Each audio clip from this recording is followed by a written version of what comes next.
Assalamualaikum warahmatullahi wabarakatuh.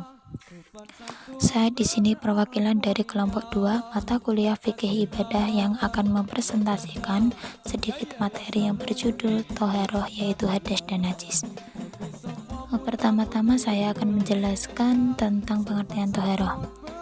Toharoh secara bahasa berarti bersuci atau bersih dan membebaskan diri dari kotoran dan najis. Kemudian toharoh secara istilah berarti menghilangkan hukum hadas untuk menunaikan sholat atau ibadah lainnya yang mensyaratkan untuk bersuci dengan air atau dengan tayamum. Di mana toharoh itu tak sekedar bersih-bersih badan, tak setiap yang bersih pun pasti sudah suci. Lebih dari itu, suci dari hadas adalah melakukannya dengan berwudu, mandi, ataupun tayamum. Sementara suci dari najis yaitu menghilangkan kotoran yang ada di badan, pakaian, dan tempat. Kemudian pengertian najis dan hadas.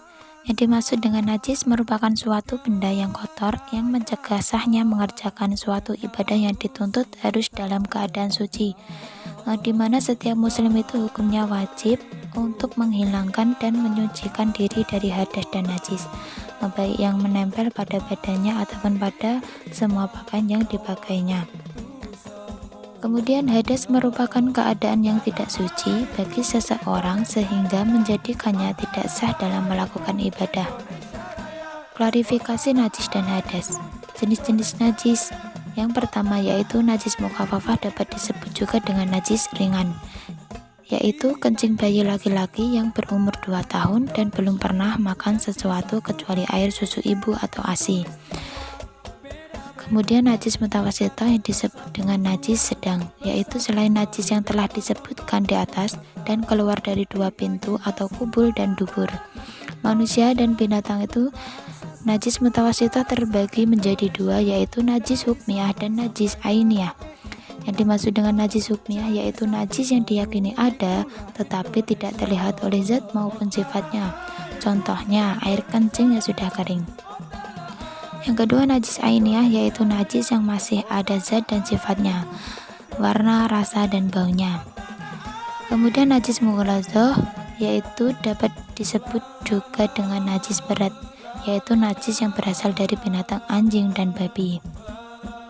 Jenis-jenis hadas ada 2, yaitu 1. Hadas kecil. Hadas yang dapat disucikan hanya dengan wudhu atau tayamum saja. Adapun yang termasuk hadas kecil adalah 1. Sesuatu yang keluar dari kubul atau hubul.